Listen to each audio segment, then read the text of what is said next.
You're watching Monday with the Mayor here on 18 WJTS, and today we are in Huntingburg talking with Mayor Denny Spinner. Thanks for joining us today. Thanks for being here. Good to see you back on them. We've had our last couple through remote means, so here we are socially distancing properly, and good to have you back in town.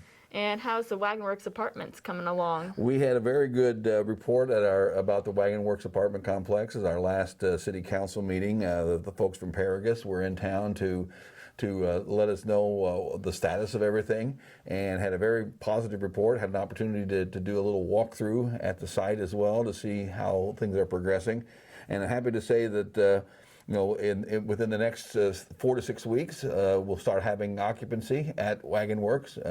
The complex has 56 different apartments, 28 studio apartments, and 24 single-bedroom apartments. The guidelines for how the income guidelines are now set on how they can be going, and I'm glad to report that they've had a number of inquiries about getting into the apartment. So I would say, the goal is by the first week of July, to have some occupancy going on. We are planning for a larger scale open house and dedication ceremony in August. By that time, the whole complex should be complete.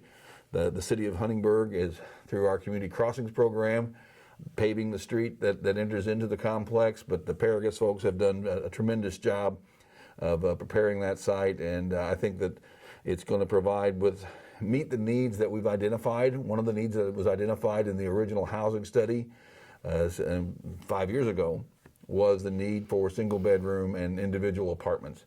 And based on the response we're hearing and what this complex has to offer, it's another step in meeting that need here in Du Bois County. Things have changed, of course, with our employment situation, but there's still the need for this type of housing in our area.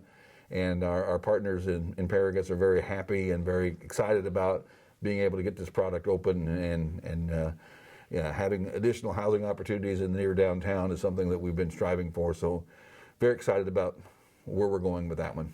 I understand you wanted to briefly talk about a restaurant plan? Yes, one of the things at our Board of Public Works meeting last month, we instituted the Huntingburg Restaurant Relief Program. Our new 4th Street design is set up to accommodate seating on the sidewalk, and our initial plans were to take about a year and figure out how we wanted to do things, how do we institute new policies for that.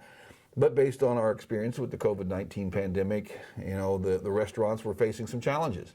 One of those challenges is they could only reopen with about 50% capacity.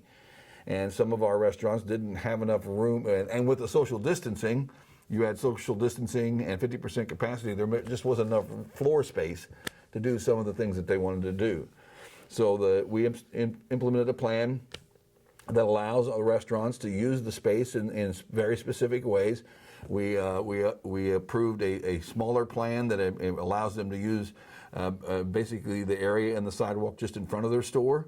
But there's a larger expanded plan that if we want to have a major event of some kind, we can expand that into flexing out the parking areas to allow that to happen.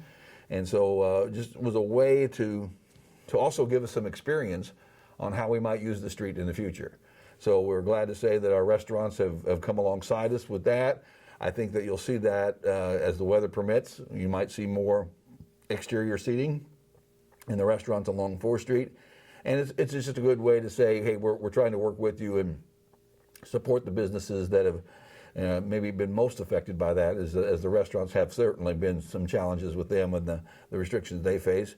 I was glad to see over the weekend as I went downtown, our local merchants are open. All of them are practicing social distancing. And I think it's going to be, the look and feel downtown is something people are appreciating. And as we get more and more back on track with our Indiana plan, I think you'll see the investment that has been made will pay off long-term dividends for the city. And how, especially now, it's incredibly important to support our local businesses. Absolutely. There's no better time than support your local business than right now. Again, our merchants in particular in the downtown, but all merchants have. But last year in the downtown, we had the struggle of going through the renovation. There were times when business was affected by that. Now this is on the next season. They're affected by this. but the stick-to-itiveness, the dedication to our community to be a local merchant has never been more evident. And if I can encourage anyone at any time to A, make a purchase, but B, just let them know how much you appreciate, the fact that they're still here and still trying to support our community. And that goes across the board, not just on 4th Street, throughout the entire community. There are a lot of great local merchants who've been there for you all these years. And now's the time for us to step up and support them in any way that we can. Well, thanks for joining us today. Thank you. You've been watching Monday with the Mayor here on 18 WJTS, and today we are in Huntingburg talking with Mayor Denny Spinner. Thanks for watching. This has been Monday with Mayor here on 18 WJTS, local people watching local people.